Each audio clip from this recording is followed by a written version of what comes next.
Apa tau nggak? Katanya rahasia yang nggak perlu dibongkar. Biar dia tetap jadi rahasia, biar diingat oleh orang-orang agar nggak terulang ke depannya. Ini relate sih sama cerita si Molu, Maitara, sama si laba-laba tadi itu. Iya. Ternyata ada sisi-sisi yang harus Biarkanlah dia dirahasiakan. tetap jadi rahasia. Biarkanlah dia tetap jadi rahasia. Kita tau nggak sih gambar di duit 1.000 lama? Yang ada pulau-pulaunya, Iya, yang ada gunung-gunungnya hijau kalau salah. Bener-bener hijau. Duit 1.000 lama sekarang udah nggak ada ya kayaknya. Itu tuh adalah pemandangan Pulau Maitara namanya. Pulau Maitara itu bisa kita lihat dari Pulau Gapi. Pulau Gapi itu kau tahu di mana? Enggak. Pulau Gapi itu adalah nama Pulau Ternate sebelum dia berubah jadi Ternate. Gapi. Nah, itu tuh kita bisa temukan di buku ini. Jadi, buku ini tuh 3 orang nih tokoh utamanya. Bukan orang sih, 2 ekor dan 1 orang. Jadi, ini tuh namanya Matara. Mata ini baru pindah ke Pulau Gapi. Dia tuh berteman dengan seekor kucing dan seekor laba-laba. Nah, 2 ekor binatang ini bisa ngomong. Dan kerennya lagi, mereka itu udah hidup. Si kucing namanya Molu. Molu ini udah hidup sejak Portugis pertama kali menginjakan kaki di Pulau Ternate. Tahun berapa coba? Nah, Berapa? gak tahu. Nah, si laba-laba dia tuh udah hidup, dia tuh udah reinkarnasi dari anjing sultan. Sultan Ternate dulu punya anjing peliharaan namanya Gama. Gama itu diberi mandat untuk menjaga benteng. Ada 4 benteng pusaka di Ternate yang harus dijaga sama Gama. Setelah Gama meninggal karena umurnya, karena dia udah tua, dia udah tubuhnya hancur, berubah menjadi laba-laba. Nah, laba-laba ini sampai sekarang masih menjaga, bukan sampai sekarang.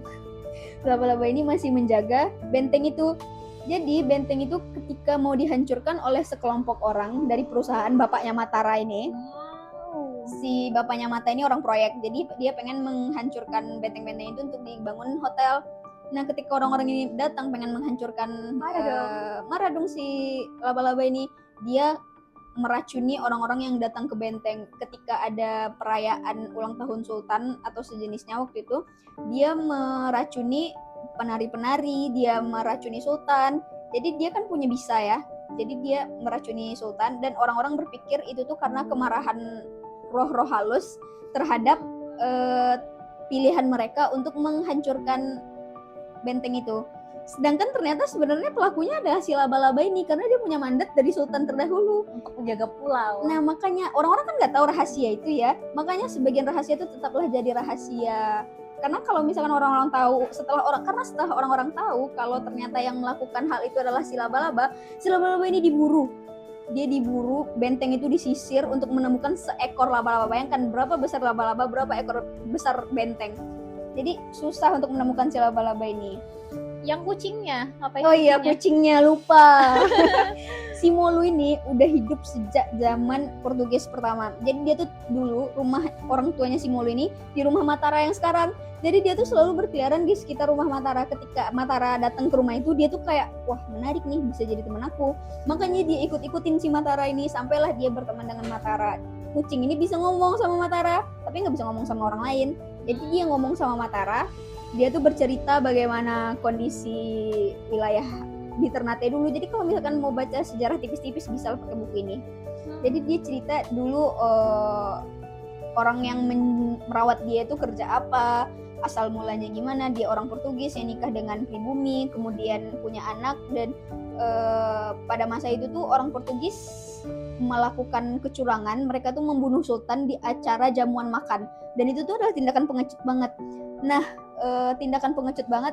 Jadi orang-orang Maluku marah sama orang Portugis. Mereka diusir dari Portugis. Jadi mereka dikasih maklumat mereka harus keluar dari pulau ini atau enggak mereka milih dibunuh. Nah, orang tua si Molu ini nggak mau dibunuh, nggak mau keluar dari pulau. Dia bilang dia akan mengabdi pada sultan. Jadi sultan kasih mereka tugas untuk menjaga danau Tolire. Di Ternate itu ada namanya Danau Tolire. Jadi suami istri ini yang udah mulai tua pindah ke pinggiran danau yang nggak ada orang. Jadi ibaratnya mereka tuh terisolasi. mereka tinggal di pinggiran danau sampai mereka meninggal, mereka tuh berubah menjadi 2 ekor buaya putih yang menjaga danau. Jadi sampai sekarang buaya putih itu kayak masih menjadi mistis-mistisannya lah gitu. Nah, dibikinlah fictionnya oleh buku ini bahwa asal mula buaya putihnya. Oh.